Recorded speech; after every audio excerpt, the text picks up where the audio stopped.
মুসা নবীরে ডাক দে কয় নবী মুসা গো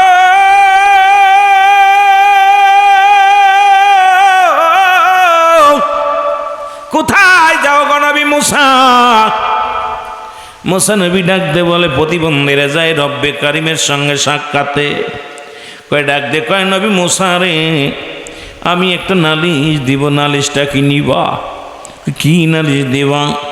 আমার নালিশটা হলো আমার হাত নাই, আমার পা নাই, হাতবিহীন পা বিহীন শুধু বডিখানা আমার রব্বে কারিম দান করেছে।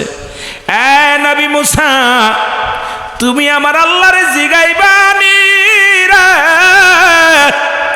আমার রব্বে কারিম আমারে কিসের জন্য বানাইলো দুনিয়ার মধ্যে? কারণ আমাদের কোনো কাজ আসেনি, আমি তো হাঁটতে পারি না, চলতে পারি না, হাত নাই যে ধরতে পারি না। রব্বে কারিম আমারে কেন বানাইলো? আমার দে কোনো কাজে লাগবে নি। আমার নালিশটা কি মুসা তুমি নিবানি? সুবহানাল্লাহ। মুসা নবী কয় নালিশ আমি নিলাম, তোমার নালিশটা নিলাম। কয়জনের? জোরে বলেন কয়জন? তিনজনের নালিশ নিয়ে মুসা নবী চলে গেলেন তুরবারে। যায় রব্বে কারিমের সঙ্গে সাক্ষাৎ হয়, আলাপ হয়। সাক্ষাৎ হলো, কত না আলাপ হলো, মিষ্টি মিষ্টি কথা হলো। রব্বে কারিম কয় মুসা রে যাও আজকে তোমার বিদায় করে দিলাম, যাও। অনেকক্ষণ আলাপ হলো, অনেক আলোচনা হলো, এখন আমি তোমার বিদায় করে দিলাম, তুমি যাও, দেশে ফিরে যাও, জমিনে ফিরে যাও। মুসা নবী কয় রব্বে কারিম এ রব্বে কারিম আমি জানতে চাই তিনটা লোকে আমার কাছে প্রশ্ন করেছে, এই প্রশ্নের উত্তর জানার জন্য আমি আসছি আপনার দরবারে। আজকে তিনটা প্রশ্নের জবাব আমার দিবেননি। আল্লাহ কয় মুসা রে বলো তোমার তিনটা প্রশ্ন কি উত্তর চাও? বলে এক নাম্বার আল্লাহ রব্বে কারিমে আমার রব, এক নাম্বার নালিশ, এক নাম্বার প্রশ্ন একজন গরিব মানুষ, একটা গরিব মানুষ, একটা মহিলা মানুষ, গরিব মানুষ, এই লোকটা বেকারি মানুষের দ্বারে দ্বারে ভিক্ষা করে খায়, ঘর নাই, ছোট্ট একটা কুড়ে ঘর, তার মধ্যে মাথা দিয়ে ঘুমায়। লোকটা অভাবী মানুষ, অভাবের মধ্যে আছে রে। এই লোকটা আমার কাছে জানতে চেয়েছে সে কি আমল করলে ধনী হতে পারবে, কি আমল করলে টাকার মালিক, বাড়ির মালিক হতে পারবে, একটু বলো রে আমার আল্লাহ। আমার রব্বে কারিম দেখতে বলে নবী মুসা রে ওই লোকটারে বলবা, ওই মহিলারে বলবা সেজন্য বেশি বেশি করে আমার শুকরিয়া আদায় করে, সেজন্য বেশি বেশি করে আমি রব্বে কারিমের প্রশংসা করে, দেখবে তার সম্পদের পাহাড় হয়ে যাবে। জোরে জোরে বলেন সুবহানাল্লাহ। একটা উত্তর পাইছে। দুই নাম্বার উত্তর রব্বে কারিম, দুই নাম্বার উত্তরটা হলো আমি জানতে চাই একজন ধনী ব্যক্তি, ধন সম্পদের পাহাড় আছে, এত ধন সম্পদ তুমি তারে দান করেছো গো আমার আল্লাহ। এই লোকটা জানতে বলেছে সে কি আমল করলে তার ধন সম্পদ কমে যাবে, গরিব হয়ে যাবে, এই আমলটা চাইছে, জানতে চেয়েছে। আমার আল্লাহ কয় নবী মুসা রে যাও তারে যে বলবা সেজন্য আজ থেকে আমার শুকরিয়া আদায় না করে। ওই বান্দা যখন শুকরিয়া আদায় না করবে আমি আল্লাহ রাব্বুল আলামিন ধন ভান্ডার সব তারে ফকির বানায়া দিব, শেষ করে দিব। যাও তারে আজ থেকে বলবা সেজন্য আমার শুকরিয়া আদায় না করে। জোরে বলেন আল্লাহু আকবার। ওয়াজ কিন্তু বুঝে নিয়েন বাবা, খালি বয়া থাকেন না। শুরু করছি বৃষ্টি দিয়া, সুন্দর কথা দিয়া, এই কথাগুলো একটু ব্রেনে লাগাইবেন। যে হুজুর বলতেছে এত দূর থেকে হুজুর আয়া যে কথাগুলো বলতেছে হাকিকতটা কি, এর হাকিকতটা কি আমাদের জানার অভাব, মানার অভাব। আমরা আমাদের ভিতরে রেওয়া, অহংকার, অহমিকা, আর সবাই এখন পণ্ডিত, সবাই পণ্ডিত। মোবাইলে ওয়াজ শুইনা শুইনা সবাই পণ্ডিত হয়ে গেছি। আর এখন আগের যুগ আর সেই যুগ নাই, আগের সে ডিজিটাল জামানা, এমন ডিজিটাল জামানা আছে জাহান্নাম একদম নিকট। তুমি আগের মানুষের মতো মানুষের, সে আগের মানুষ যে সম্মান, ভালোবাসা, ইজ্জত দিতে জানতো সেটা এখন আর নাই, এখন সব শেষ। জোরে বলেন ঠিক কিনা? যত শিক্ষিত হচ্ছে তত মানুষ মূর্খতা তাদের ভিতরে বেশি বিরাজ করতেছে। যেটা বলেন ঠিক কিনা? আমার ভাইরা, আমার বন্ধুরা, আমার মুসা আলাইহিস সালাম বলে রব্বে কারীম,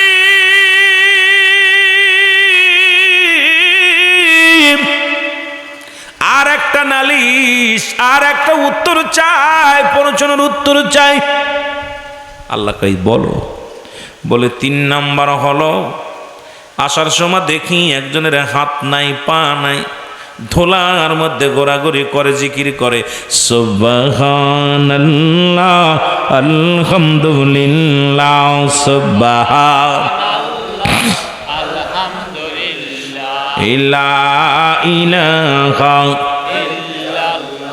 এখন লা ইলাহা ইল্লাল্লাহ বললেই মনে করেন আমার নবীর কালেমা না বাজান। শোনো, আদম থেকে শুরু করে আদম বলছে লা ইলাহা ইল্লাল্লাহ, আদম আলাইহিস সালাম লা ইলাহা ইল্লাল্লাহ, মূসা কালিমুল্লাহ লা ইলাহা ইল্লাল্লাহ, ঈসা রূহুল্লাহ লা ইলাহা ইল্লাল্লাহ, ইব্রাহিম খলিলুল্লাহ লা ইলাহা ইল্লাল্লাহ, মুহাম্মাদুর রাসূলুল্লাহ। জোরে বলেন সাল্লাল্লাহু আলাইহি ওয়াসাল্লাম।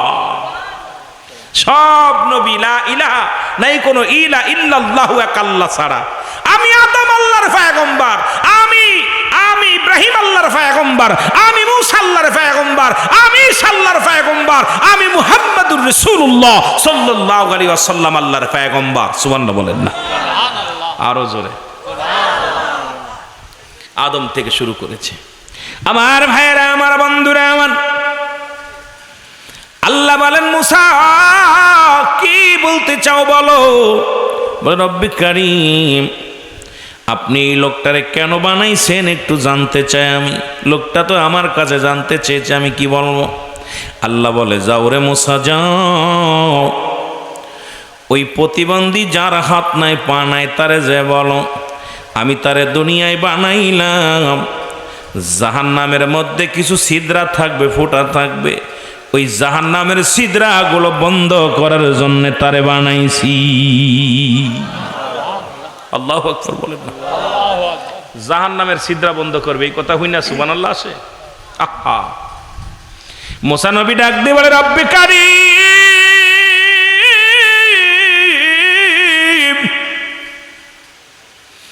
ওই লোকটা দুনিয়ার মধ্যে কোনোদিন হেঁটে দেখলো না তোমার জমিনে, কোনোদিন হাত দিয়া কোনোদিন খাইতে পারলো না, হাত নাই, পা নাই রে, তারে তুমি বানাইলা জাহান্নামের ছিদ্র বন্ধ করার জন্য।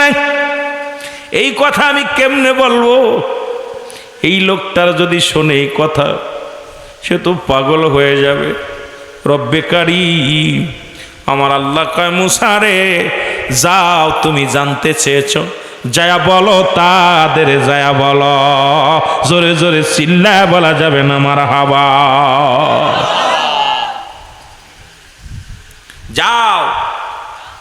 মুসা আলাইহিস সালাম চলে আসলেন। নবী মুসা আলাইহিস সালাম চলে আসলেন আল্লাহর সঙ্গে দিদার করে। দেখা হলো মহিলার সঙ্গে। মহিলা ডাক দিয়ে কয় নবী মুসা, ও নবী মুসা, তোমার আল্লাহরে জিগাইছনি, তোমার রবের জিগাইছনি কি আমল করলে আমি ধনী হব, কি আমল করলে আমি টাকা পয়সার মালিক হব রে, কি আমল করলে আমি ধনী হয়ে যাবো। মুসা নবী কয় বুড়ি মারে, আমার রবরে আমি জিগাইছি, আমার রবে উত্তর দিছে। কয় কি উত্তর দিছে বলো? কয় বুড়ি মারে তুমি বেশি বেশি কইরা আমার আল্লাহর প্রশংসা করবা, শুকরিয়া আদায় করবা, দেখবে রব্বে কারীম তোমারে ধনী বানায়া দিছে। আরো জোরে বলেন না? বুড়িমা কয় মুসা তোর আল্লাহ আমারে কি দিছে রে? প্রশংসা করব কিসের জন্য? তোর আল্লাহ আমারে কি দিছে?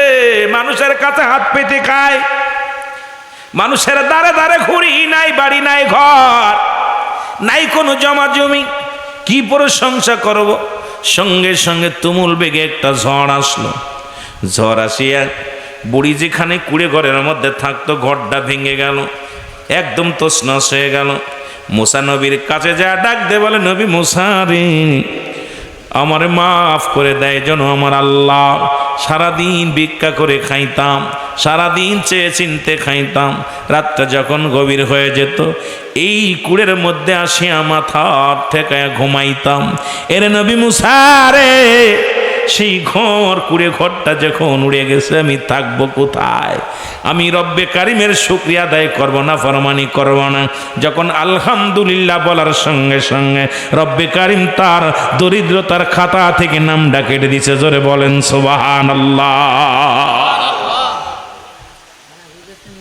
সঙ্গে সঙ্গে আবার কুড়ে ঘর ঠিক অটোমেটিক রব্বে কারিম দান করে দিছে, ফেরেশতা দিয়া একদম লাঠি মাটি দিয়া ভালো করে দিছে, গুছাই দিছে। ও জোরে জোরে শুকরিয়া আদায় করতেছে, আল্লাহ আমি নাফরমানি করেছি। ভাই যে হালাতে থাকবেন শুকরিয়া আদায় করবেন। কত মানুষের, এই যে আমাদের যিনি পরিচালক ভাই দেখলাম, ওনার কিছু শারীরিক কিছু সমস্যা ত্রুটি দেখলাম, আহা কত সুন্দর কথা বললো, কিন্তু আল্লাহ পাটা আঙুলগুলো ঠিক মতো দেয়নি। আমি তাকায় চিন্তা করলাম, আমি আল্লাহর বান্দা, আমাকে সম্পূর্ণ স্বয়ং সম্পূর্ণ করছে, তারপর আমি শুকরিয়া আদায় করতেছি না। ও কিন্তু আল্লাহর পাগল, মদিনাওয়ালার পাগল, ইশকে রাসূলের পাগল। জোরে বলেন ঠিক কি না? এগুলো বুঝতে হবে। এই জন্য অ্যারিস্টটল, সক্রেটিস বই লেখাপার বলছে, নো দাইসেল, নিজেকে নিজে চিনতে হবে। মানারাফান নফস, নিজের নফসকে চিনতে হবে। কলবু সালিম, আত্মাটাকে প্রসিদ্ধ করতে হবে। এখন নিজকে নিজে না চিনতে পারলে, আর আমাদের কুষ্টিয়া লালন বলে, আপনাকে চিনতে পারলে যাবে অচিনারে চিনা। নিজকে যখন চিনতে পারবেন অন্যকে চিনা সহজ হয়ে যাবে। আর নিজকে চিনতে না পারলে জীবনে অন্যকে চিনতে পারবেন না। আপনি নিজে কেন আমাকে বানালো, আমি কেন দুনিয়ায় আসলাম, এই কেনর জবাবটা বললাম নো দাইসেল। অ্যারিস্টটল, সক্রেটিস, ছেলেরা লেখাপড়া করছে, যার বই না পড়ে দার্শনিক হওয়া যায় না, ইঞ্জিনিয়ার হওয়া যায় না, বড় বৈজ্ঞানিক হওয়া যায় না। অ্যারিস্টটল, সক্রেটিস বই লেখাপড়া বলছে নো দাইসেল, নিজেকে নিজে চিনতে হবে। আহা, আশ্চর্যজনক কি অবস্থা! কিন্তু আমরা খালি অন্যের দিকে তাকায় আসি, কিডা কি করলো, কিডা কি করলো, খালি খালি কান কথা, খালি পরস্পর আপনারই পরনিন্দা, এইগুলো নিয়ে ব্যস্ত আছি। জোরে বলেন ঠিক কিনা? আমার ভাইয়েরা, আমার বন্ধুরা, আমার মুসা আলাইহিস সালাম এবার রওনা হয়ে গেলেন। দেখতে দেখতে হঠাৎ করে পাইলেন সেই ধনীর সঙ্গে দেখা। মনে আসেনি? ধনী ব্যক্তির লগে দেখা। ধনী ডাকতে বলে, নবী মুসা রে, নবী মুসা, তোমার আল্লাহরে জিগাইছনি আমার এই ধন সম্পদের, এই ধন সম্পদ কি কাজ করলে কমে যাবে, কি করলে ধন সম্পদ কমে যাবে, আমি গরিব হয়ে যাব, ধন বা সম্পদ কমে যাবে। মুসা আলাইহিস সালাম ডাকতে বলে, ধনী রে, এই ধন সম্পদ যদি কমাইতে হয় চিন্তার কোনো কারণ নাই।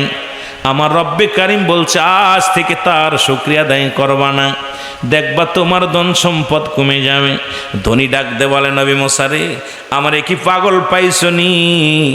ধন ভান্ডার যদি আসমান থেকে জমিন পর্যন্ত ধন ভান্ডার আমারে দিয়ে দেয়, তবু রব্বে কারিমের শুকরিয়া আমি করতে ভুল করব না। আরো জোরে মুসা রে, যতই আমার আল্লাহ বলুক যে তুই শুকরিয়া আদায় করবি না, আমি আল্লাহ শুকরিয়া আদায় করব। আপনি যে হালাতে থাকেন শুকরিয়া আদায় করবেন, আল্লাহ খুশি হয়। যখনই খেয়ে আছেন আলহামদুলিল্লাহ, না খেয়ে আছেন আলহামদুলিল্লাহ, সুখে আছেন আলহামদুলিল্লাহ, দুঃখে আছেন আলহামদুলিল্লাহ। আমার আল্লাহ কয়, ফেরেশতারে দেখছস আমার অমুক বান্দা কত অসহায় অসুস্থ, তারপর আমার শুকরিয়া আদায় করে আলহামদুলিল্লাহ। ফেরেশতারে যা, ওর জীবনের পিছনের গুনাহ মাফ করে দে, ওর জীবনে উন্নতির দরজা খুলে দে, রহমতের দরজা খুলে দে। কারণ ওই ব্যক্তি নাফরমান না, ওই ব্যক্তি আমার বাধ্যগত, আমার বান্দা, আমার বান্দি, সুতরাং আমি আল্লাহকে কবুল করে নিছি। সুবহানাল্লাহ বলেন, আরো জোরে বলেন। বাধ্যগত হচ্ছে চান কি চান না? জোরে বলেন, চান কি চান না? এই জন্য যে হালাতে থাকবেন, খবরদার খবরদার, যেখানেই থাকেন, যে হালাতে থাকেন, ভাই কেমন আছেন? আলহামদুলিল্লাহ, শুকরিয়া আদায় করেন। আল্লাহ, যে হালাতে কত মানুষ হাসপাতালে, কত মানুষ জেলখানায়। আরে ভাই আমার, আপনারা তো জেলখানায় নেই নেই, হাসপাতালে নেই নাই, মর্গে নেই নাই, আপনাকে রাখছে সুন্দর পৃথিবীর আলো বাতাস দেখতেছেন। যার চোখ নাই তার জিগাইবেন চোখের কি জ্বালা, যে কথা বলতে পারে না সে বোঝে কষ্ট, যার হাত নাই সে হাতের ব্যথা বোঝে, যার পা নাই সে পার ব্যথা বোঝে, কারণ যার যেটা নাই সে সেটা বোঝে। জোরে বলেন ঠিক কিনা? আর আল্লাহ আপনাকে এত সুন্দর বানিয়েছে, তারপরও নাফরমানি করি আমরা রব্বে কারিমের সঙ্গে নেমহারামি করি, আমার আল্লাহ পাক আমাদেরকে ক্ষমা করবে না। জোরে বলেন ঠিক কিনা? নবী মুসা সঙ্গে সঙ্গে তাকা দেখে ধনির সম্পদ আরো দ্বিগুণ বেড়ে গেছে। যাইতে যাইতে গেলেন, প্রতিবন্ধী দেখে দোলার মধ্যে বসে আছে। ডাক দে বলে, নবী মুসা রে, ও নবী মুসা, তোমার আল্লাহর সঙ্গে সাক্ষাৎ হয়েছে নি? কয় হ। তোমার আল্লাহরে জিগাইছো নি রে? আরে আমারে কেন বানাইলো? আমার তো হাত নাই, আমার তো পা নাই, আমার চলার শক্তি নাই, আমি দাঁড়ানোর শক্তি নাই, আমারে কেন বানাইছে? আমি দুটি হাত উঠাই দোয়া করবে, এটাও শক্তি নাই, হাত নাই। আমার রব্বে কারিম আমারে বানাইছে কেমন, কিসের জন্যে? কোনো কাজে লাগবে নি, আমারে জানায়া যাও। এরে মুসা নবী চোখের পানি ছেড়ে কান্দে আর ডাকতে বলে, প্রতিবন্ধী রে। মুসা নবী কান্দে রে, অসহায় রে, তোমার পা নাই, তোমার হাত নাই, তোমার আমি কেমনে বলি? আমার রব্বে কারিম তোমারও বানাইছে তার একটা কাজের জন্যে, বলবো কেমন করে, বড় কষ্ট হয়। আমার নবীর মুসা নবীর ডাক দে কয়, মুসা রে একবার বলো তোমার আল্লাহ রে জিগাইছো নি? আর কি উত্তর দিছে আমারে বলো। মুসা নবী ডাক দে কয়, পাবিহীন আদবিন লোকটা শোনো, আমার রব্বে কারিম বলছে তোমারে বানাইছে জাহান্নামের ভিতরে কিছু ছোট ছোট ছিদ্র আছে, সেই ছিদ্রগুলো বন্ধ করার জন্যে। সঙ্গে সঙ্গে প্রতিবন্ধী জোরে উচ্চ কণ্ঠ উপরের দিকে তাকায় বলে, আলহামদুলিল্লাহ, এ রব্বে কারিম আমার জীবন বড় ধন্য, আমি শুকরিয়া আদায় করি আমারে তুমি বানাইছো একটা কাজে লাগাইবা, আমি বড় ধন্য যে আমারে জাহান্নামের ছিদ্রা বন্ধ করবা। জোরে শুকরিয়া আদায় করছে। রব্বি কারিম ডাক দিয়ে কয়, যাও জিবরিল, যাও যাও ফেরেশতা যাও, ওই লোকটারে জানায় আসো তার জাহান্নামের আগুন আমি হারাম করে দিছি, 8টা জান্নাতের দরজা তার জন্য খুলে দিছি। আরে যার হাত নাই পা নাই রে, আমি রব্বে কারিম রে কত ভালোবাসে, আমি রব্বে কারিমের শুকরিয়া আদায় করেছে। আজকে আমি আল্লাহ পাক একটা নয় দুটি না, আমি আল্লাহ তাআলা 8টা জান্নাতের দরজাগুলো উন্মুক্ত করে দিলাম ওর জন্য, যেটা খুশি সেইটা দিয়ে প্রবেশ করবে। জোরে বলেন সুবহানাল্লাহ। আরে কত মানুষ শরীর ভালো আছে নামাজ পড়ে না, কত মানুষের কাপড় আছে নামাজ পড়ে না, আবার কত গরিব মানুষ পরের জমিতে কাজ করে নামাজ ছাড়ে না, কত মানুষ দিন মজুরি তবু আল্লাহর সঙ্গে নাফরমানি করে না, কত টাকাওয়ালা বাড়িওয়ালা এই দুনিয়ার মধ্যে আছে তার রব্বে কারিমের সঙ্গে নাফরমানি করে। জোরে জোরে চিল্লায় বলেন ঠিক কিনা?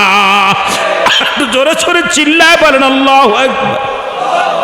অসংখ্য মানুষ আছে এই শুকরিয়া আদায় করে না রে।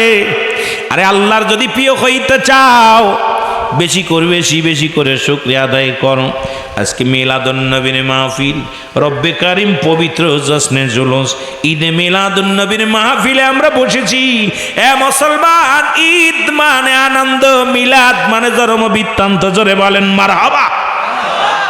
আর একটু জোরে, ঈদ মানে কি? আরো জোরে বলেন, ঈদ মানে কি? আনন্দ বা খুশি। মিলাদ মানে জন্ম বৃত্তান্ত। আজকে যে সমস্ত ওলামা ইকরাম যারা ঈদে মিলাদুন নবী মানে না, আমি তাদেরকে বলতে চাই, আমি আপনাদের কাছে জানতে চাই, এই মাহফিলটা হচ্ছে কেডা কেডা বেজার আছেন একটু হাত তোলেন। এই মাহফিল পায়া খুশি হয়েছেন কে কে একটু হাত তোলেন। মারহাবা বলেন না। অনেকে হাত উঠান নাই। আরে মুনাফিকি করবেন না, চারিদিকে ফেরেশতারা, অসংখ্য ফেরেশতারা আছে। খুশি না বেজার? লেখাপড়া করে চাকরি পাইছেন, খুশি না বেজার? জোরে বলেন না। বিদেশে গেছেন, খুশি না বেজার? ভালো একটা বাইক কিনছেন, খুশি না বেজার? বাড়ি করছেন, খুশি না বেজার?